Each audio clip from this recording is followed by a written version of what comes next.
welcome dito sa Rasan sa araw. Ang reading nito ay for collective for anyone who can resonate sa reading nito. This is a general and a collective reading. Your energy at this time.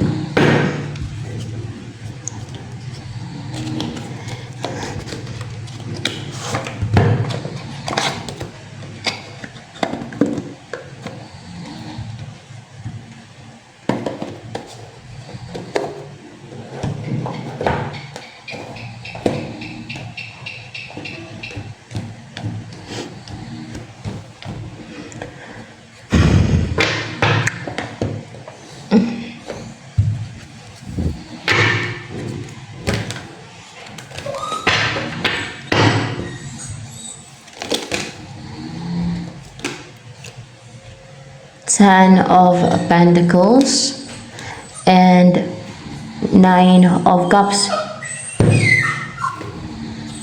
Nag-ingay ka na naman. Dali ako.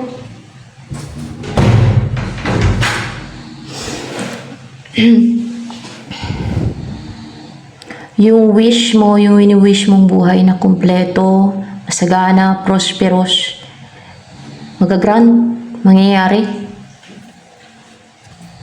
Oh? Kumpletong buhay.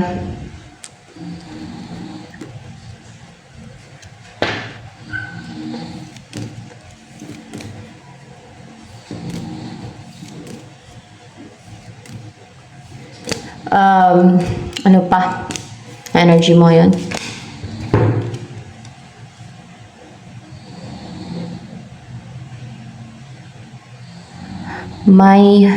May bumabalik. Death card. Sa'yo ba bumabalik yan?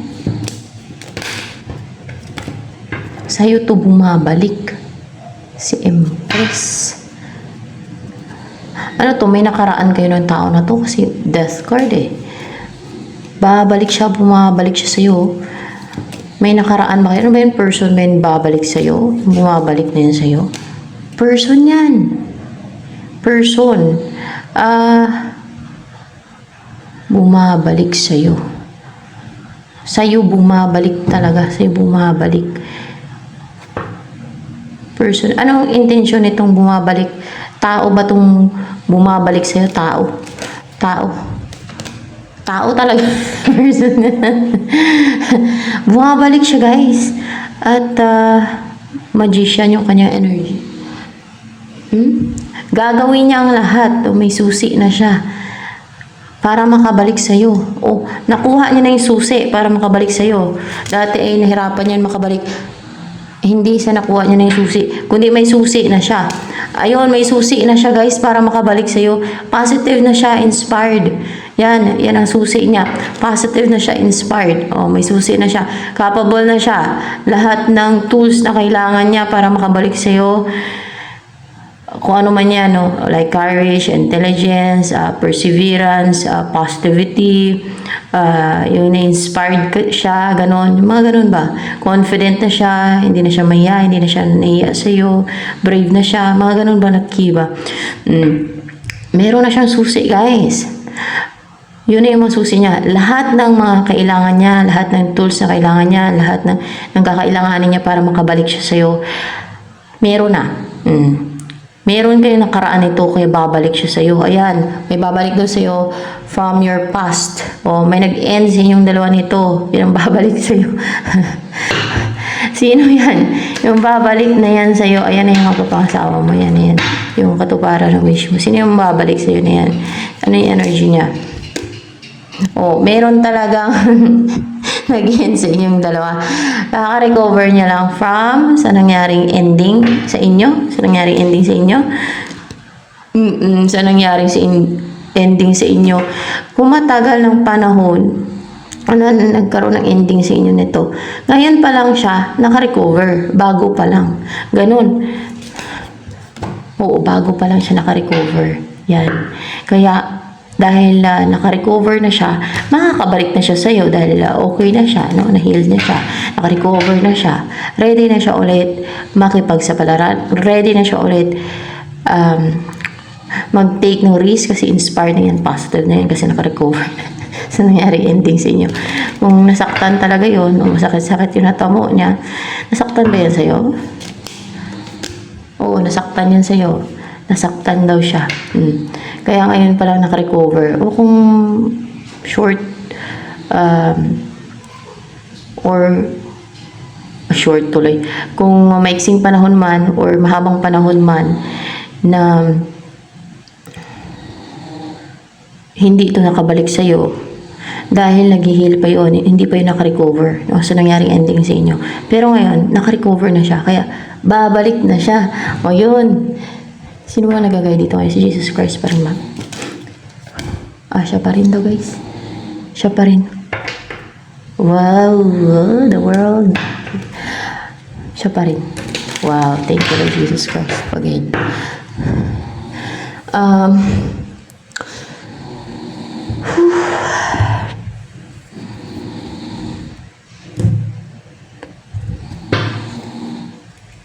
Ano yung in-embody mo energy ngayon? If this night is not forever. Sexy. You look sexy. You look hot. You look hottier. You look attractive. So attractive, seductive, passionate. Na alam mo yung may bilib ka sa sarili mo na, you know you're good looking, you're beautiful, you're attractive, ganon. You know that you attract anybody, ganon. And mataas yung self-esteem mo kasi. Pero hindi ka naman siguro flirtatious. Flirtatious ka ba? Hindi ka flirtatious. Pangit lang pag flirtatious. Yung seductive naman, nasa vibe na yun nasa energy na yun ng isang tao. Unless lang kung nananadya ng mga seduce, di ba? Iba yung seductive sa nasi-seduce ha. Pagkaiba yun. Seductive lang yung minsan para bang nakaka-seduce yung kanyang energy, yung kanyang vibe, yung kanyang personality. Kahit hindi niya naman sinasadya na mang seduce. Ganyan ang seductive. Pero yung nasi-seduce ay sinasadya yun. Okay? Ikaw, hindi ka flirtatious, hindi ka nasi-seduce. Okay? So, yan.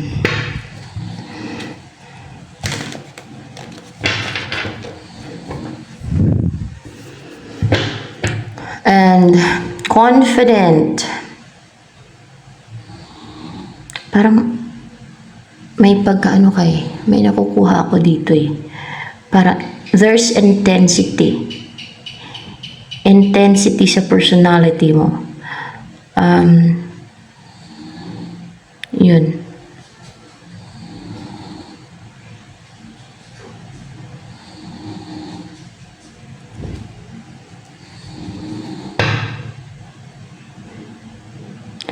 Your personality, your vibe, your attractiveness drives others crazy. Ganun ba yun?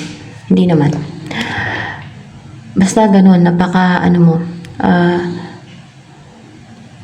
it attracts many attentions. Ganon. Yes, ayun pala. It attracts many attention. Yan. Siya na yung magpupursu sa'yo niyan, guys. Siya na yung hindi kanya tatantanan na. Hindi kanya tatantanan. Hindi ka na niya tatantanan. Kahit na kung may option ka pa. Or options. Or kahit magdalawang isip ka pa sa kanya. Hindi ka niya tatantanan. Yan. Yan ang magsasucceed. Kasi hindi ka niya tatantanan. Hanggat hindi kayo magkabalikan, hanggat hindi siya makabalik sa'yo, hanggat hindi kayo nagkatuluyan. Yan. Ganyan ang palaban. Ano ba energy mo ngayon? O maybe ngayon prosperous na yung buhay mo, pero may wish kang magagrant. Ito na yun. No? O maybe kompleto na din yung buhay mo, pero may wish kang magagrant. No? Or ito na yung wish mo mag-grant. Pwede din ganun. Balance. Rejuvenated. O nagre-rejuvenate pati ngayon. Parang na-rejuvenate ka ngayon. And na-relax. Na-refresh. And kalmado, serene, balance, healed, or nag-heal ka ngayon. Ano pa? Energy mo yan. Gusto ko tong card na to dito. Abundance. Bukas yung third eye mo. And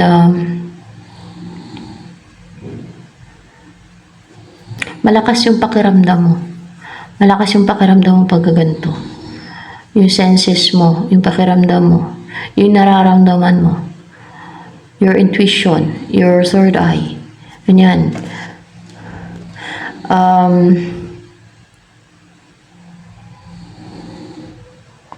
Malakas yung nasasagap mong mga information, energy, yung mga nasa paligid mo. Basta malakas yung pakiramdam mo, ganun. Malakas yung senses mo, malalakas yung senses mo pagka ganyan. Abundance. Maybe your life is full of abundance. Abundance of food, or else nagsisimula na maging abundant yung buhay mo. Ano to? Magsisimula ka lang, Lord Jesus Christ, yung abundance sa buhay niya. Ganun ba yun? Hindi. Nagsisimula nang maging abundant ang buhay niya. Ganun ba yun? Nagsisimula na pala eh. Nagsisimula na maging abundant ang buhay mo daw. Ayan, nag-umpisa na siniswerte ka na maging abundant yung buhay mo, na nagiging, kumbaga nagsisimula na talaga. No, hindi na magsisimula pala, kundi nagsisimula na talaga na maging abundant yung buhay mo. This is a collective reading, guys, ha. So, kung sino makaresonate dito, kung sino makarelate ba, ganun ba yun? And for sure, balance talaga yung chakras mo. Parang ikaw to kunwari, no? Nasa picture, color purple, oh. Balance and naka-align yung chakras mo. Oh. Strong yung crown chakra mo. That's why malakas yung senses mo pati. Ayan. Ano yung panig sinswerte na. Ayan. Oh. Nagsisimula na maging abundant yung buhay mo, eh.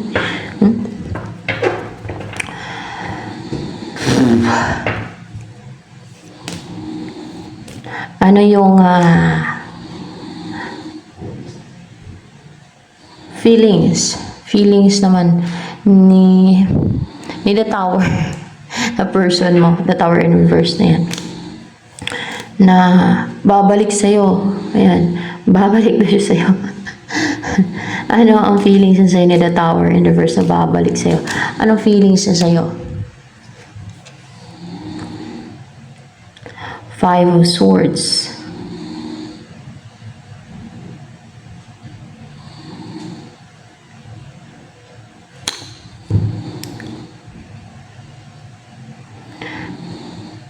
Malungkot siya, guys. At parang kung ano yung mga natirang alaala. At memory, alaala. Alaala ba? Yun ang nakuha ko dyan, oo. Yung mga naisip niya ng mga alaala niyo, mga ganun. Yung natira sa kanya. Yun ang kinikip niya. Hindi niya binibitawan. Parang katulad nito. Iba yung Five of Swords dito, si Banteka. Huwag niyo i-compare. Depende sa reading yan. Depende sa napipick kong energy.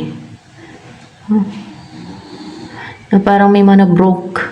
May mga nasira. No? Pero yung mga natira, alaala niya. Kung ano natira sa kanya, naalaala mo sa kanya, no? Mga ganun. Ay, kinikip niya talaga yun. Pinalagahan niya, kinikip niya.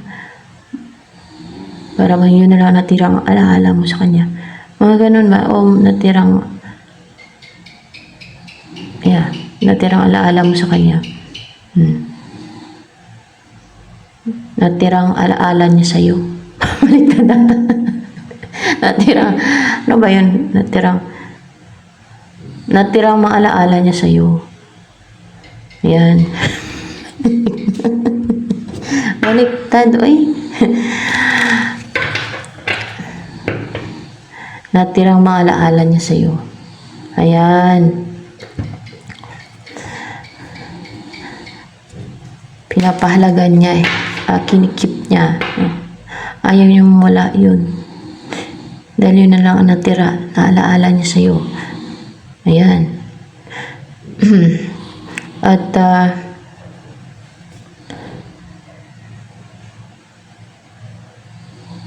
may mga na ano kasi na nasira sa inyo. Merong mga superior kasi sa alam niyo mga intruder na mga tao. So ano pa, ang feelings yan sa'yo ngayon ng person na yan. Para bang may nanira, may nagsira, may nag-destroy. Guys, may nag-destroy dito eh. At yun na lang ang natira sa kanya. Naalaala niya sa'yo, may nagsira, mga enemies niyo, ganun. Hindi niyo enemies, ano yun, mga ingitirong tao lang.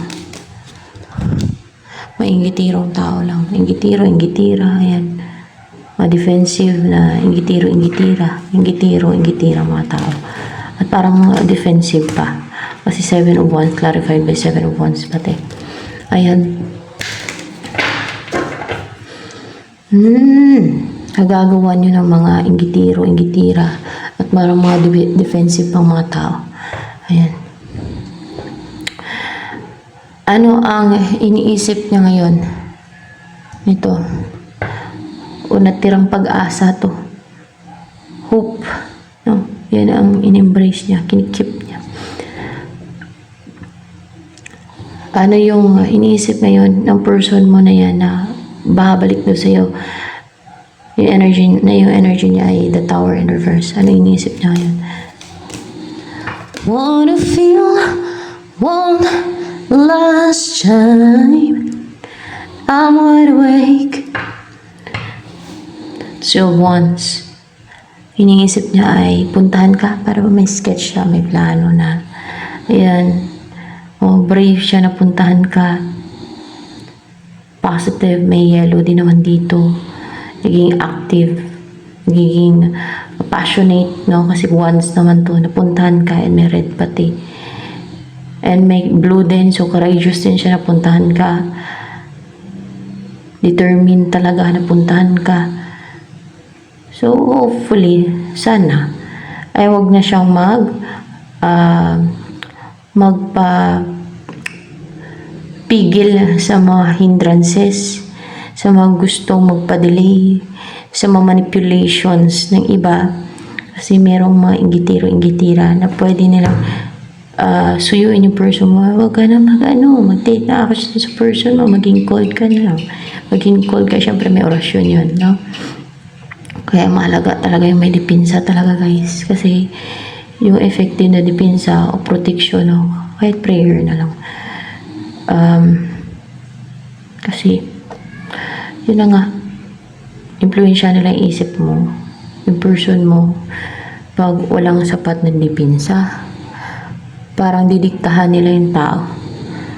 Parang parang naging robot. Sunod-sunuran na lang sa dikta ng iba. Kasi may orasyon yan eh. So, hindi alam yan. Meron nga na hindi naniniwala yung iba dyan. Yung iba. Pero konti lang naman yung hindi naniniwala dyan. Meron nga yung yung parang tagabulag na mga na ginagawa nila na orasyon yun na ginagawa nila na yung baboy. Meron kasi na kinuwento sa akin, bata pa ako na parang marunong sa mga orasyon-orasyon na yan. Ewan ko anong tawag nyo sa mga yan. Baka occult yun sila. Ewan ko. Yung inchik daw, binintahan niya ng baboy na buhay. Tapos, nung nabayaran na, yung baboy, naging kahoy.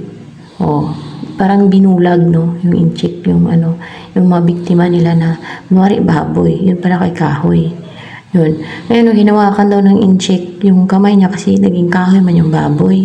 Di ba, mga manluloko, mga deceitful, mandurugas, di ba?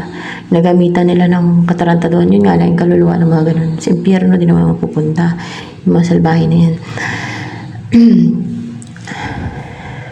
Ginagamit nila yun sa pang-take advantage sa kapwa nila at sa panglalansi at kung ano pang kaibilan. At kayo pa rin ginagawa nila. Nung hinawakan daw ng incheck yung kamay niya, naputol daw yung kamay niya. Ngayon, binatawan ng incheck. Yun. Dala-dala niya yung pera. Pero hindi yung totoo na naputol yung kamay niya. Sa orasyon yun. Parang taga-bulag ba? O diba, mga tarantado. May mga ganyan, guys. May mga ganyan na nangyayari. Yun nga eh. Diba? Paano pa kaya yung uso yung sinusuyo? Yung inutusan yung isip ng isang tao sa picture lang. O, uso yun ngayon kasi nasa end of times na tayo. So, dapat ay huwag talaga magpadala itong person, maging aware siya na kung merong negative o yung nagiging pessimistic siya, na huwag siya magpadala doon, no? Sa ganong mindset, sa ganon na thoughts, kung may mga sumusulsul sa isip niya, para mag-give up siya, para tumigil siya, para huwag niya ituloy, para matakot siya, para ma-restrict siya, para hindi na siya magpatuloy. So, ang technique dyan, huwag niyang pakinggan yung negative. Kung ano yung plano niya, kung ano yung gusto niya mangyari sa inyo, ayun ang pagfokusan niya. Huwag yung mga negatives na pumapasok sa isipan niya kasi sulsul ng iba yan. O demonyo na sinisent ng iba. O mga evil forces yan. O mga tao na inggitiro nga sa buhay ninyo. Na ayaw nilang magkatuluyan kayo. May ganyan kasi mga tao. Yung masasabi niya na hindi totoo yan, yan ang mga kadalasan na gumagawa niyan. Tama ba? Para hindi sila booking. Kunwari, sabihin nila hindi totoo yan. Pero sila pala may gawa. Mga ganun kadalasan.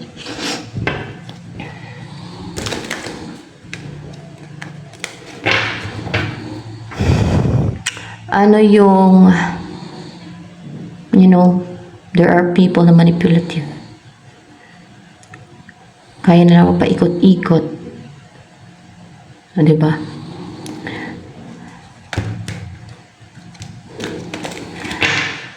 Sabihin nila, hindi totoo yan.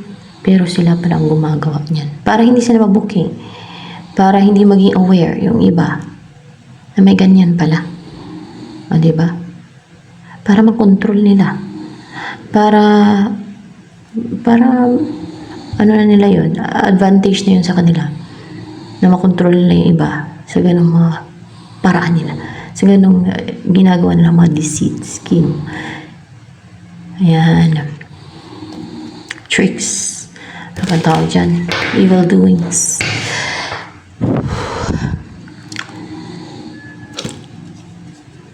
Ano naman ang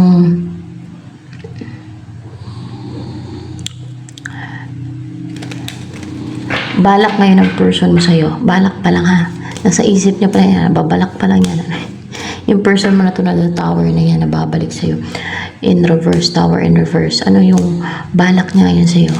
Balak niya pa lang ha. This is 7 of swords. Actually, parang palang pa eh. Upright pa yung 7 of swords. Wanna feel one last time. I'm all the way. 7 of swords.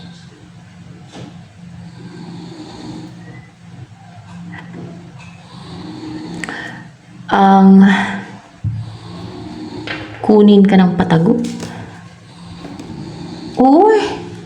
Oh, yung pa-hide ba? Parang pa-deceit din na style. Kunin ka ng patago, kunin ka ng patago, parang nakawin ka ba? Ganon, parang ganon. Parang magmukha siyang magnanakaw. Parang nakawin ka niya. Kunin ka niya ng patago. Bakit kunin ka niya ng patago? Balak niya pa lang yan. Bakit kukunin ka niya ng patago? Dahil may mga against. may mga gustong magpa-delay yung mangyari, yung matenga yung koneksyon, hindi kayo may unite. Kaya gusto niyang kunin ka, yun ang balak niya, ang kunin ka ng patago. Yun ang naisipan niya, patago. Kahit bulgaran pa yan, basta decisive lang siya, di ba? Hindi naman kailangan patago. Pwede din siguro kung ano, para hindi alam ng mga yung naiinggit sa inyo, no? Na magsasama na pala kayo. Pero mas maganda ay tahimik na lang kasi may mga inggitira talaga sa paligid, lalo na dito sa Pilipinas. You know, yan ang pangit sa ugali ng karamihan ng Pinoy. Mga inggitira, hindi lang yon. Nang-harm sila, gumagawa sila ng deceit scheme. Tama ba? Marami pang Pinoy ang ganun. Yun ang obserbahan ko eh. Oh, madami daw talaga. Yan si Jesus Christ ang sabi, madami daw na Pinoy na ganyan. Meron din sa ibang lahi niyan. Manigra ang alam ko eh. Naobserbahan ko. Manigra din ba? Ganun. Kasi manigra din. Mga deceitful din yan. Mahilig din sila gumawa ng mga witchcraft, mga ganyan. Based observation ko, obserbahan ko lang yan guys ha. Ayan.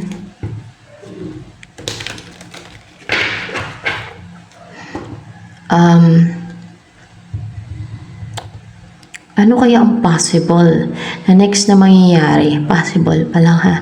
Ayoko na yung may period na agad. Possible na next na mangyayari sa inyo ng person mo na yun na babalik sa iyo na si the Tower in reverse. Ano kaya ang possible na mangyayari? Seven of Cups.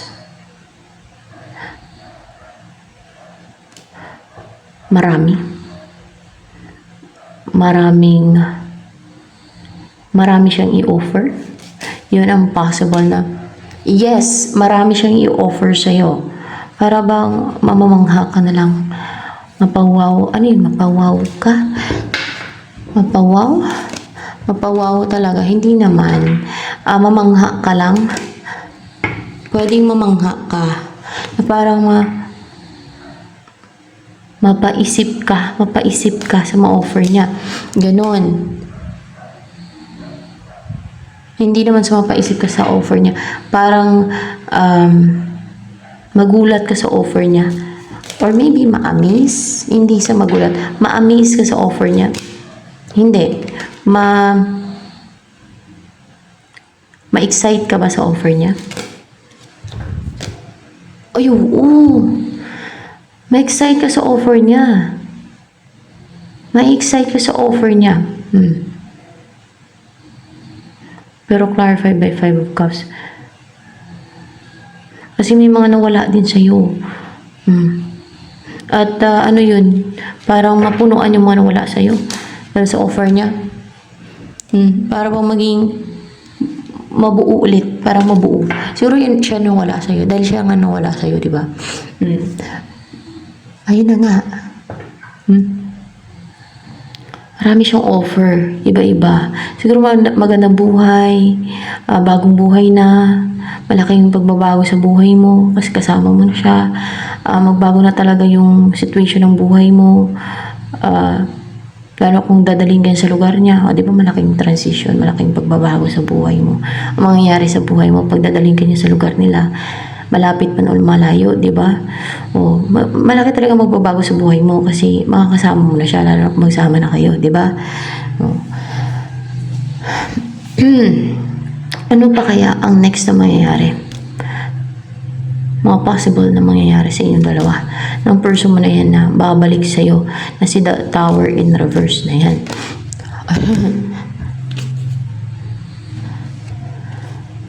Message. Pwedeng puntahan ka nito o i-message niya, kontakin ka niya. Sino to maging unstable? Ikaw yan. Tingnan natin. Ikaw to, na para maging impulsive ka, na hindi ka na yung nanatili lang sa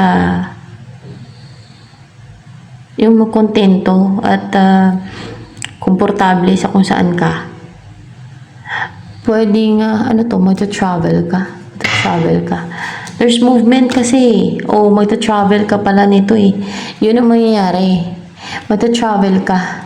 There's travel kasi pwede din travel to. Kaya hindi ka na maging komportable kung saan ka ngayon. O hindi ka na magstay sa kung saan ka ngayon. Ganon. So kung saan ka feeling secured, comfortable sa bahay nyo, ganon. Sa kung saan ka man nakatira, ganon na. Parang kung saan ka feeling safe and secured. Ayan. Kaya para maging uncomfortable ka kasi magta-travel ka. So, there's change nga na mangyayari. Yun ang possible na mangyayari kasi may mga offer to. Then, for sure, tatanggapin mo tong offer niya. Ano yung offer niya sa'yo? Travel abroad, mga gano'n, charot. Ano yung offer niya sa'yo? Isa sa offer niya yung mag-travel ka?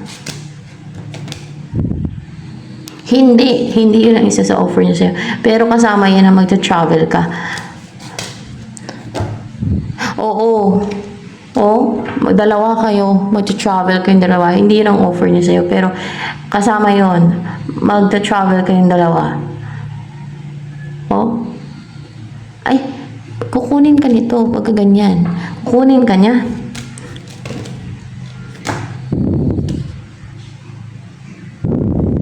Upright ba to? Ay, oo, kukunin ka niyan.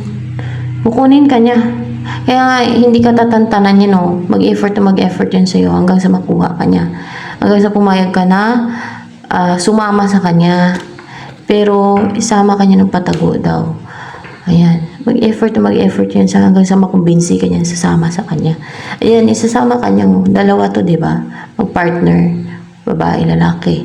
Ayan. Sasama ka niya kung saan ka niya dadalhin. Sa lugar niya? Hindi. Sa ibang lugar yan. Ibang lugar for sure. Ibang lugar yan, guys. Para bang tago din tong lugar na to? Tago ba yung lugar na dadalhan niya sa'yo? Hindi naman. Parang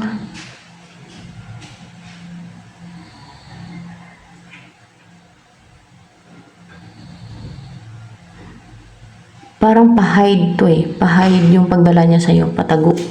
Yan. Pa-hide o patago yung pagdala niya nga sa'yo. Ganun talaga yung balak niya pati. Patago yung pagdala niya sa'yo. Eh, hindi sa lugar niya, kundi sa ibang lugar. Doon kanya dadalhin. Kasi maaaring may mga kontra din. May mga against doon sa lugar niya. Sa inyong koneksyon. Ganun ba yun? May mga against din doon. Meron din, kaya hindi kanya dadalhin doon. Sa ibang lugar kayo, titira, doon kanya dadalhin. Ayan. Kung naman, kung may mga kontrabida, doon ka pa. Kung afford nyo naman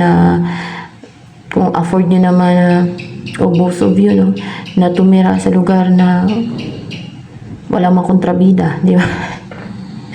Makabili ka ng property sa lugar na walang makontrabida, di ba? Walang gitiro, ganun. Why not?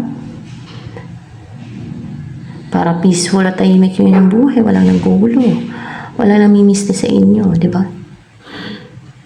Hindi ka pinag-iinitan, walang mga iwalay sa paligid, di ba?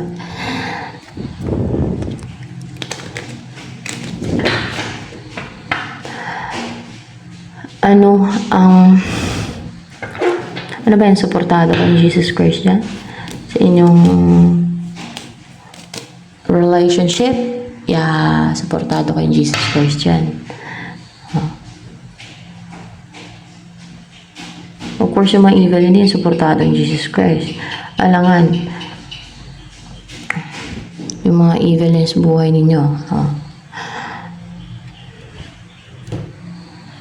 Tingin lang nila yun na suportado sila ng kalangitan, Jesus Christ, yung mga evildoers. Sa imagination lang nila yun. Yung mga nang ano sa inyo, nang mistakes. Tingin lang nila yun. Na malapit sila sa Diyos pero yung ugali nila, yung gawain nila, masama, evil. So, paano sila suportahan ng Diyos? Diba? Hindi. Alam niyo kung sino suporta sa kanila? Demonyo. Sa mga evildoer. Magulat na lang sila. Ay, nananalangin naman ako eh. Palagi naman akong nananalangin. Ako nagsisimba. Nagsisimba naman ako. Kaso yung gawa nila. Pagtaka sila, bakit dito ako napunta sa impyerno? Nananalangin naman ako. Ganun. Akala ko close ako kay Jesus Christ sa God. Hindi nila alam na dahil sa mga gawa nilang evil. Oh. Kasamaan. Doon sila nadali. Mga ganun. So, ayan. Ito na lamang guys for collective reading.